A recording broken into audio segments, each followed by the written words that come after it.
A paramedic's hands pump a dying teen's chest as security handcuffs scream, "You're trespassing on human life."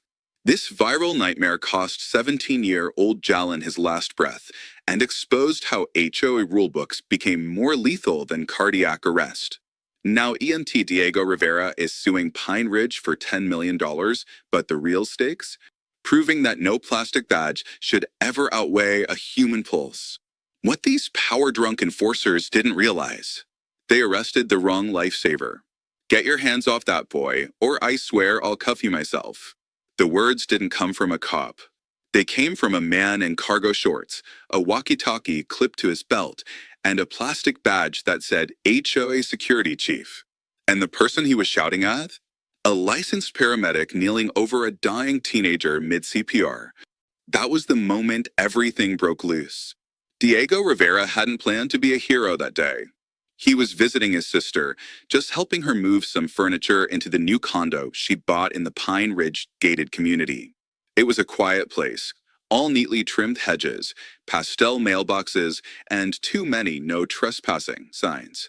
As Diego carried a box of plates into the kitchen, a shriek pierced the spring air from a nearby basketball court. Within seconds, he was sprinting toward the sound, his paramedic instincts kicking in before he even consciously registered the situation.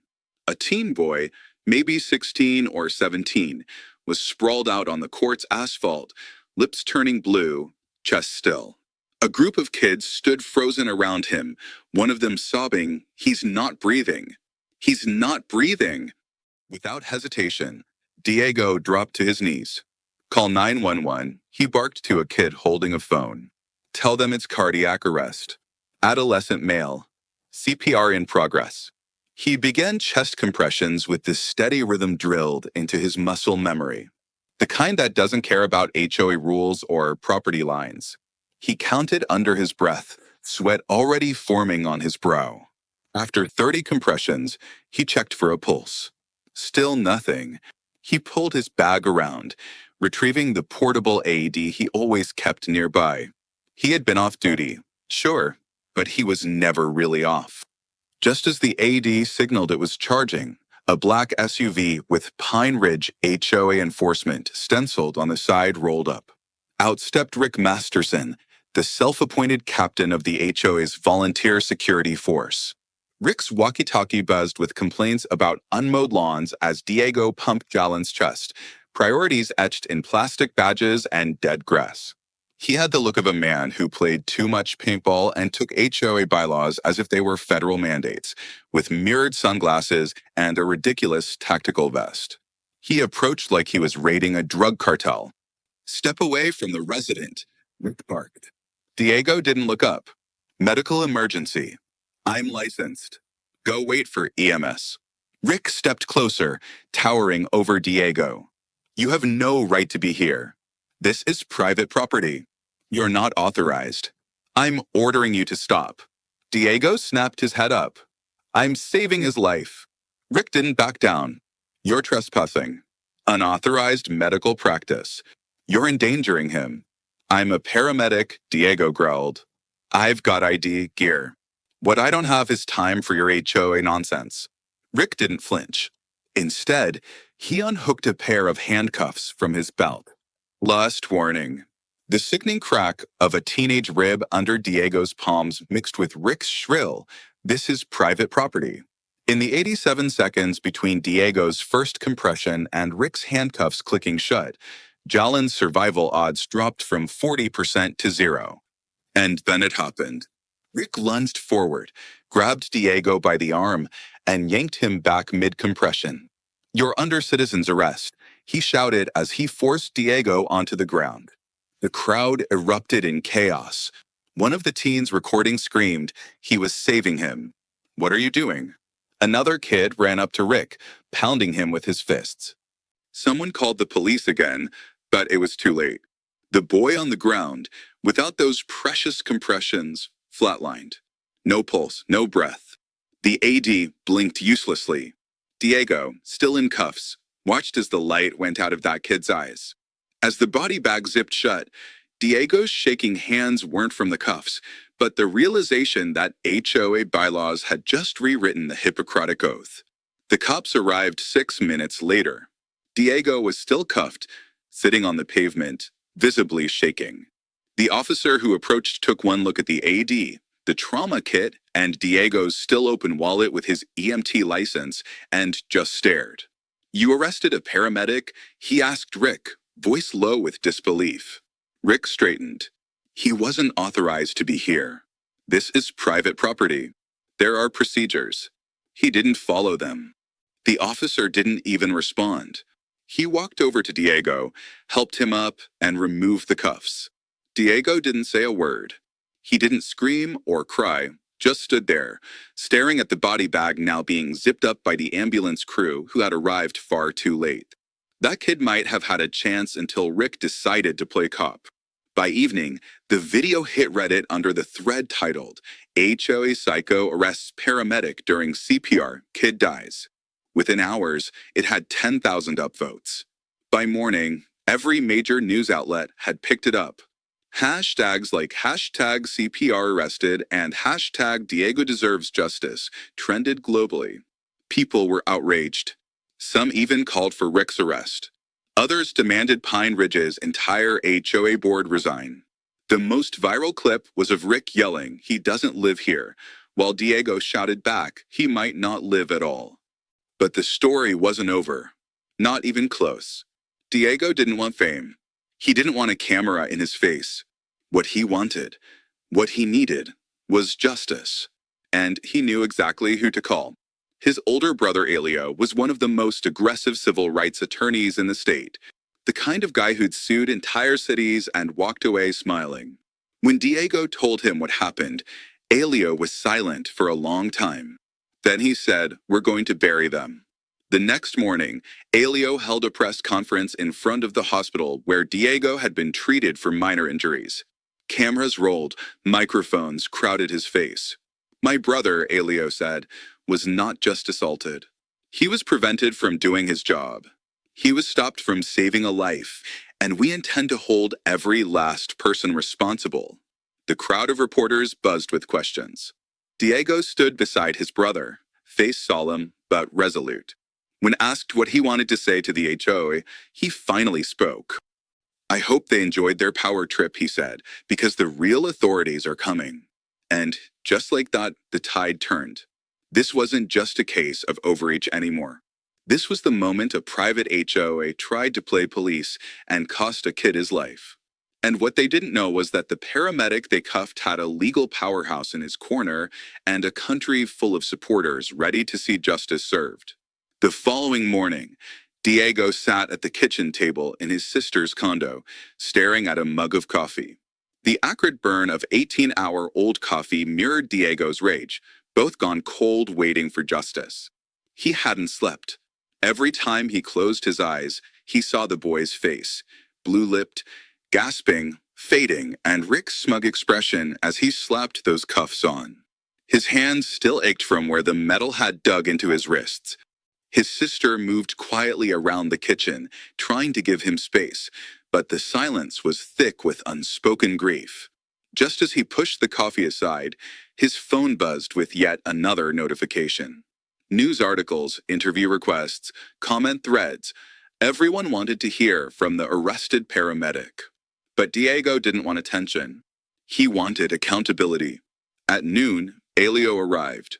All sharp angles and intensity. His suit jacket was off, sleeves rolled, briefcase in hand. He didn't even sit before laying out a plan.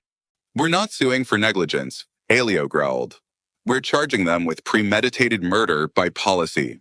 We're suing the HOA for no less than $10 million, he said flatly. Wrongful detainment, obstruction of emergency services, negligent homicide, depending on what the autopsy shows, emotional trauma, you name it, they will pay for this, literally and publicly."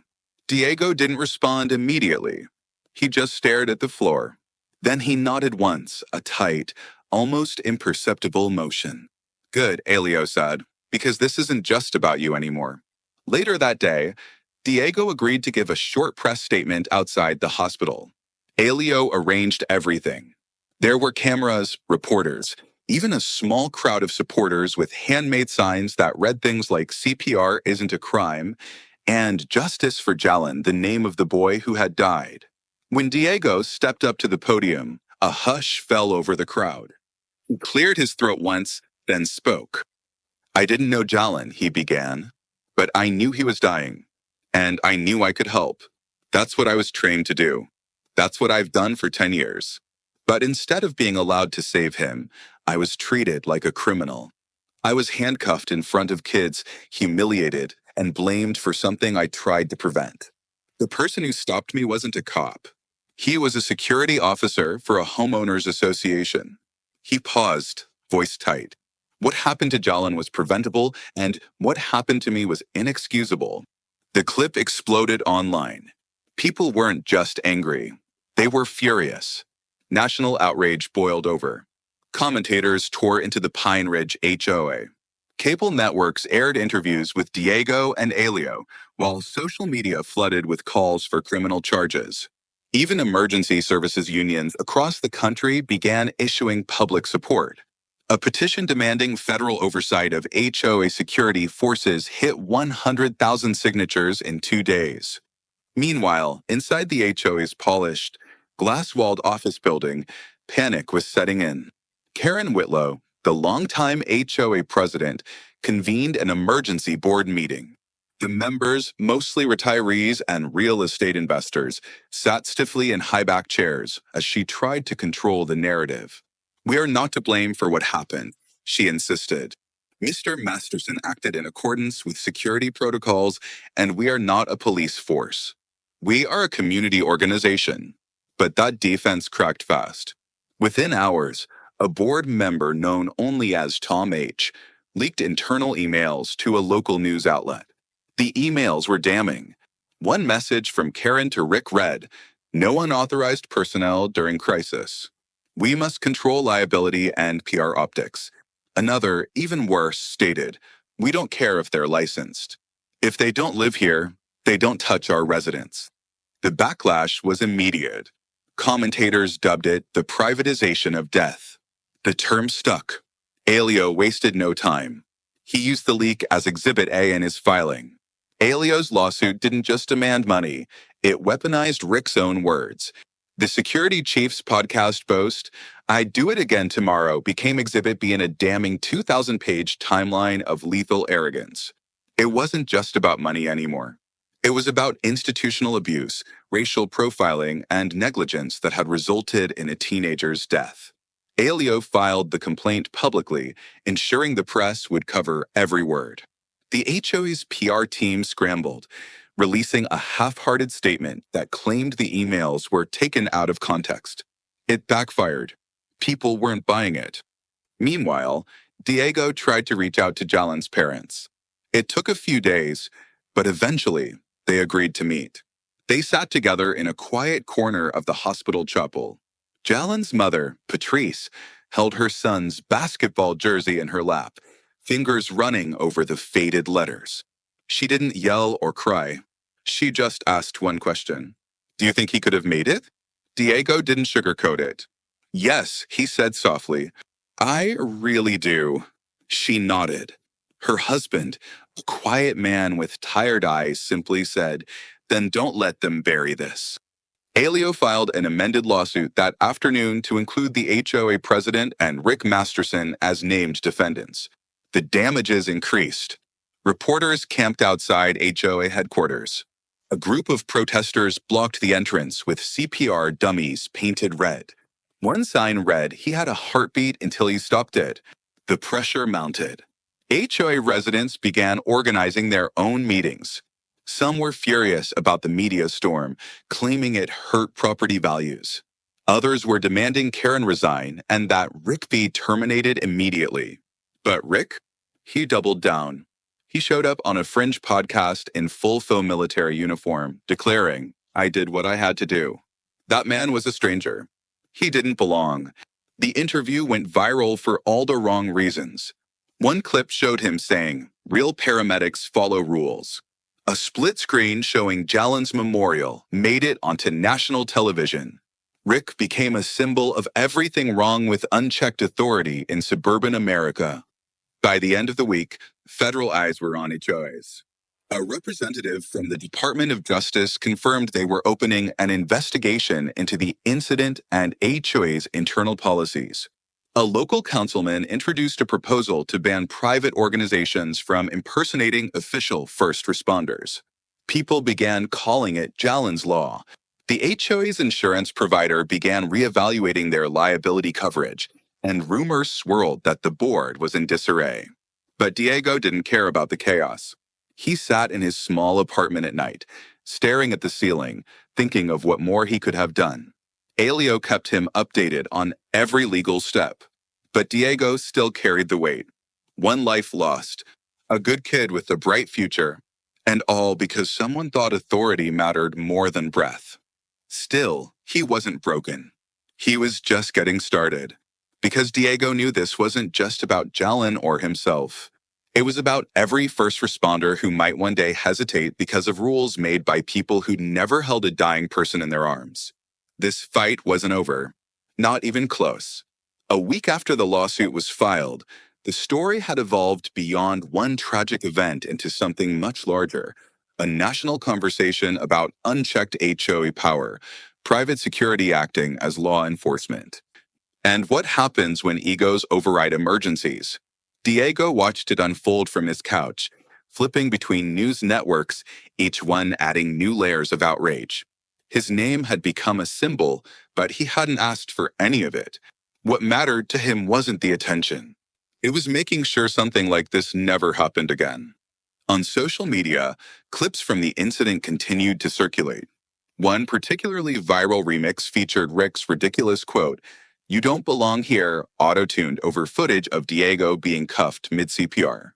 It was shared by celebrities, medics, and even politicians. A GoFundMe created to support Diego's legal battle surpassed its goal within hours. Meanwhile, protests outside Pine Ridge's gated entrance swelled to dozens, then hundreds. EMTs showed up in uniform, some holding CPR mannequins with signs saying, "Let us work." Kids wore t-shirts that read, "He could have lived." Inside Pine Ridge, the once pristine community was in meltdown. Property values were dropping.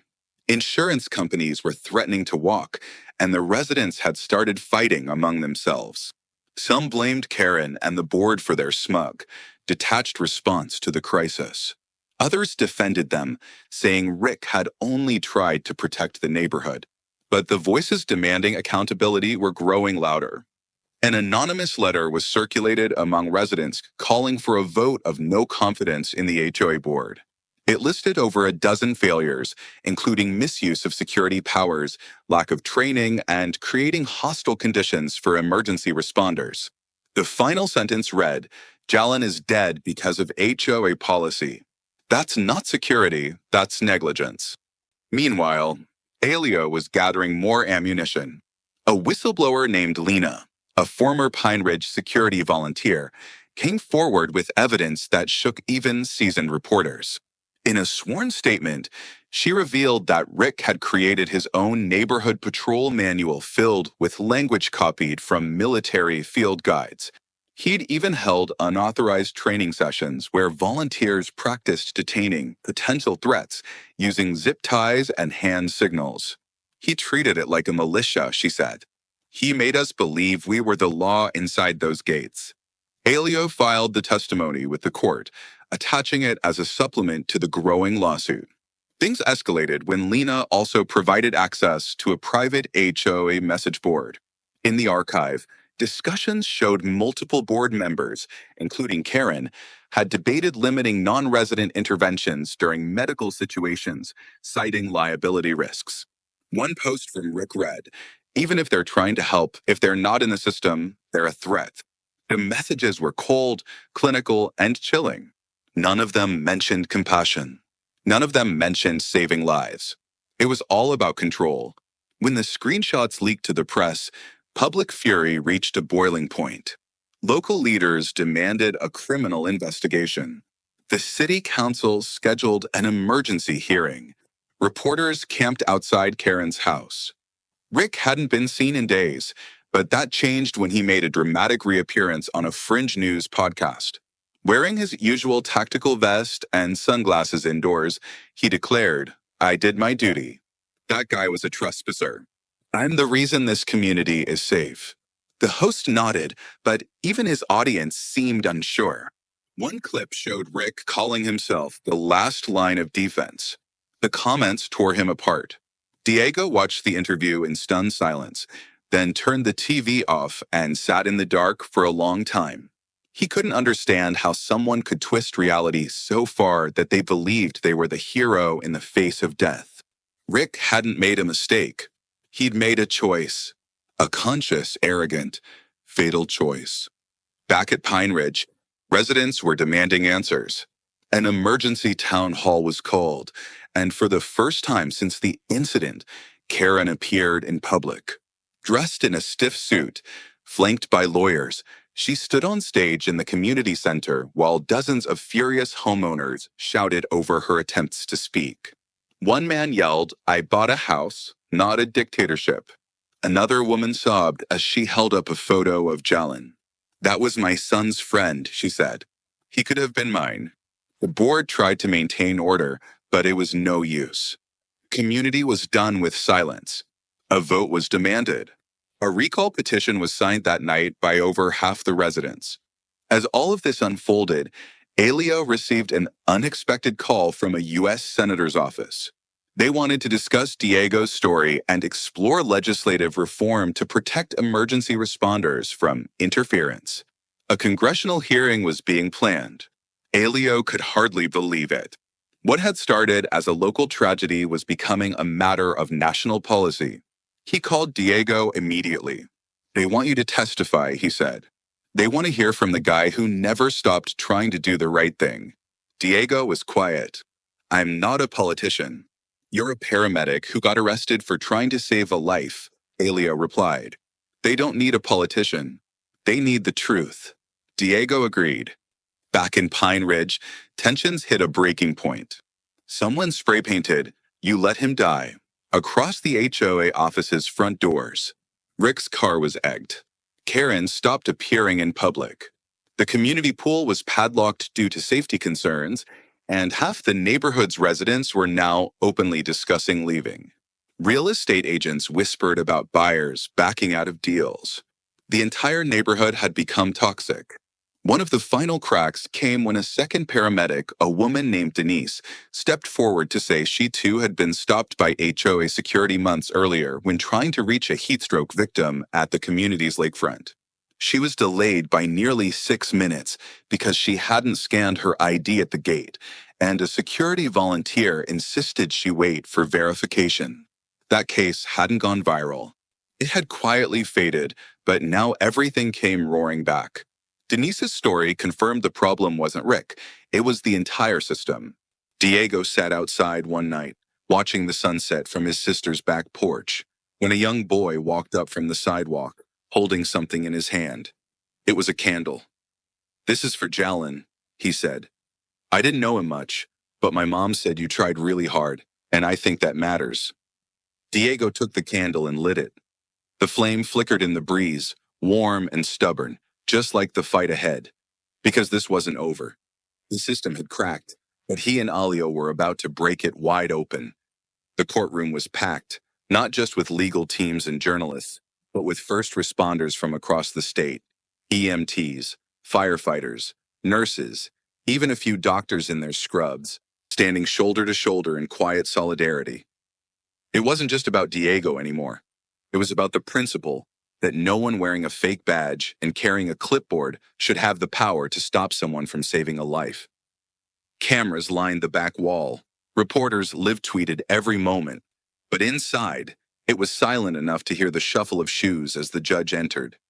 She was a sharp-eyed woman in her 60s who had clearly seen more courtroom drama than a television writer could invent. But even she looked uncomfortable as she skimmed the documents in front of her. The list of charges and grievances against the Pine Ridge HOA was staggering. Elio sat with Diego at the plaintiff's table, calm and prepared. Across from them sat Karen, HOA lawyers, and an empty chair where Rick Masterson was supposed to be. Word was he'd gone underground, refusing subpoenas and appearing on niche podcasts claiming the legal system was rigged. The first hours of the proceedings were procedural. Elio laid out the case. Diego, a certified and licensed paramedic, acted within his legal duty to save a life. He was unlawfully detained by untrained security personnel operating under the directives of the HOA. The result was the death of a minor. The court filings included timelines, training records, and video footage. Every detail was airtight. Elio had built the case like an architect designing a fortress, solid, unshakable, and strategically brilliant. Then came the depositions. Karen was first. She tried to maintain composure, answering questions with rehearsed precision, but it didn't take long for Elio to find the crack. When asked if she understood the importance of uninterrupted chest compressions during CPR, she hesitated before saying, "I'm not a medical expert." Elio nodded and calmly played the video. Diego desperately performing CPR, Rick pulling him off, and the defibrillator's cold flatline tone cutting through the noise. The courtroom watched in breathless silence. When it ended, Karen looked visibly shaken. Elio leaned forward. "So you, not being a medical expert, still chose to implement a policy that gave your security team the authority to stop someone from saving a child's life?" Karen fumbled. "It wasn't about stopping him. It was about verifying. Do you believe that child would have wanted you to verify credentials while his heart stopped beating?" She didn't answer. It only got worse. Next, Elio called Lena, the whistleblower who walked the court through Rick's self-made training manuals and paranoid philosophy of HOA supremacy. She recounted Rick's obsession with neutralizing outsiders and described how he'd once told volunteers that a real emergency was the perfect chance to test their control. Her testimony hit hard. The jury watched every word, some of them visibly disturbed. Then came the surprise witness, a retired police captain who had worked a case involving HOA security interference years earlier. That incident had been quietly resolved, but his insight now painted a grim picture of a pattern. He explained how some HOAs use legal gray areas to justify gatekeeping, even in life or death situations. He looked directly at the jury when he said, "Private security playing cop without any training is a danger to every person who ever dials 911. The turning point came when Elio revealed Exhibit C, a series of emails never seen by the public. They were retrieved through legal discovery and included a message from Karen to Rick just 1 week before Jalen's death. It read, "We can't have outsiders running around pretending to be heroes. They just make us look like amateurs." The implication was undeniable. They didn't want help. They wanted control. Elio let the email hang in the air before slowly placing a printed copy on the evidence table. Karen's legal team scrambled, objecting, deflecting, trying to reframe everything as a misunderstanding. But the jury had heard enough. The emotional damage had been done. The courtroom was heavy with it. Still, Elio wasn't done. He called Denise, the second paramedic who had been delayed months earlier while trying to reach a heat stroke victim at the lake. Her story mirrored Diego's. She had credentials. She had equipment. But she wasn't in the system. The delay almost cost a life. This wasn't an isolated event. This was a broken protocol with fatal consequences. The court reporters couldn't type fast enough. As the days passed, it became clear the defense had no path out. Every excuse sounded weaker. Every justification was shredded by facts, by footage, by truth. At one point, a juror openly shook her head during a cross-examination, and the judge had to call for a recess. Behind the scenes, HOA's legal team attempted to negotiate a settlement. Elio was offered $1.2 million for Diego and a public apology. He declined on the spot. He handed them the discovery folder with a smirk. "That offer was insulting," he said. "This lawsuit isn't just about money. It's accountability." Karen, now looking exhausted and cornered, requested a private meeting. She tried to appeal to Diego directly. "You have to understand, we were trying to protect the community. That's all." Diego stared at her for a long time. That boy was the community, and you let him die because he didn't fit your checklist. When the jury returned from deliberation, the courtroom was still. The verdict: guilty on all civil counts. The HOA was ordered to pay $10 million in damages to Diego, plus an additional $2 million in punitive damages for willful negligence and emotional distress. Karen closed her eyes when the judgment was read. A gasp rippled through the room. Reporters rushed to the courthouse steps. Within minutes, the news had gone national again. The judge added a final order. Pine Ridge HOA was to dissolve its security program immediately and was barred from ever employing armed or pseudo-enforcement personnel without formal, state-approved training and oversight. Rick, though absent, was now facing charges of impersonating law enforcement, obstruction of emergency response, and reckless endangerment. Outside, Diego and Elio stood beneath the courthouse columns, surrounded by microphones. Reporters begged for a statement. Diego finally stepped forward, his voice steady but emotional. This wasn't justice. It was accountability. Jalen should still be here, and I should have never been arrested for doing what I was trained to do. No one should have to choose between saving a life and following a gate code. Behind them, a small group of medics stood holding a banner that read, "Let us save lives." It fluttered in the wind as the press conference ended. The message was clear. The fight wasn't just won. It had reshaped the battlefield, and now there was no going back. The days following the verdict moved like a whirlwind. Pine Ridge was no longer the glossy suburban haven it once branded itself to be.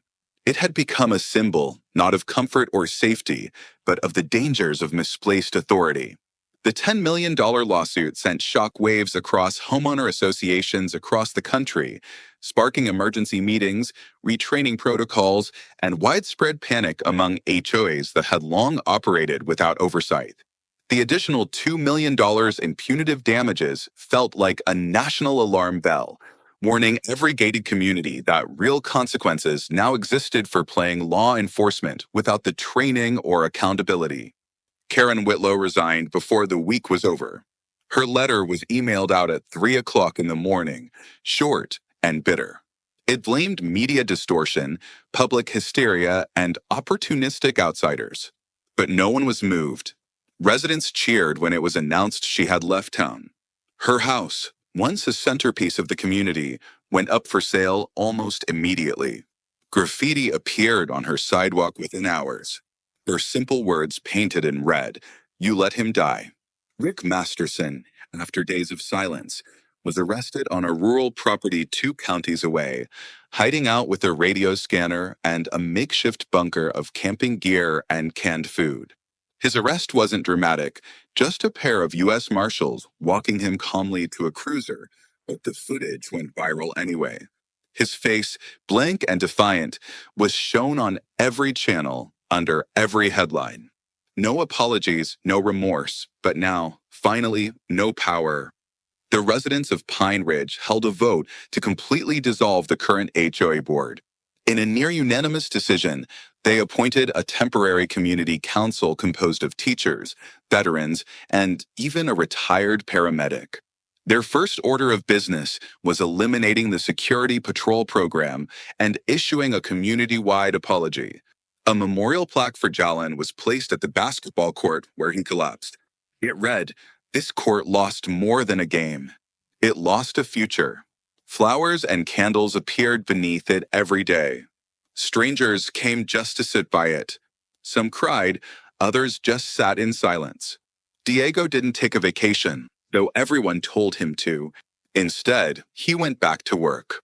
His EMT supervisor welcomed him back with open arms, offering light duty until he was ready. But Diego insisted on returning to the field. He said he needed to do it, not to prove anything, just to remember what it felt like to save someone. The first call was for an elderly woman who'd fainted in a grocery store.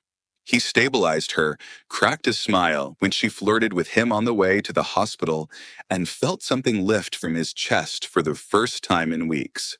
But Diego's role had expanded. He wasn't just a paramedic anymore.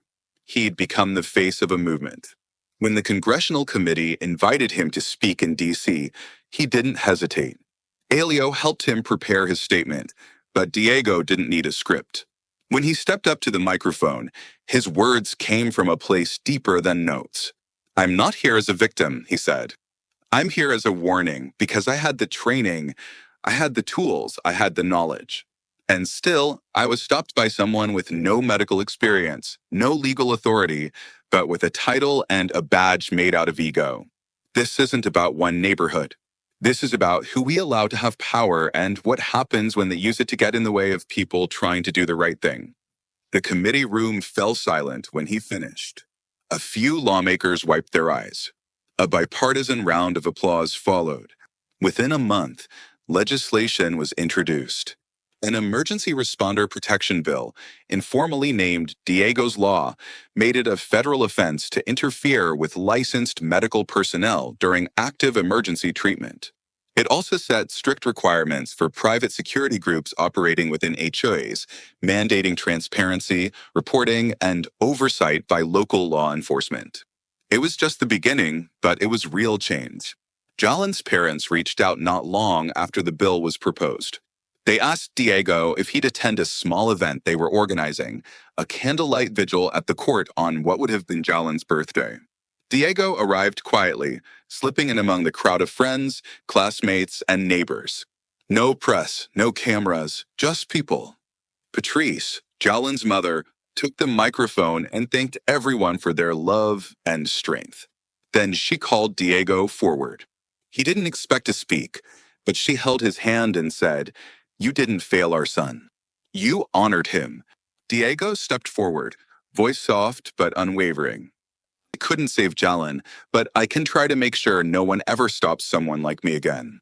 I owe him that much." After the vigil, as the candles flickered and rose along the court's edge, a young girl walked up and handed Diego a folded paper. Inside was a drawing, stick figures, a red heart, and a caption that read, "Thank you for being brave."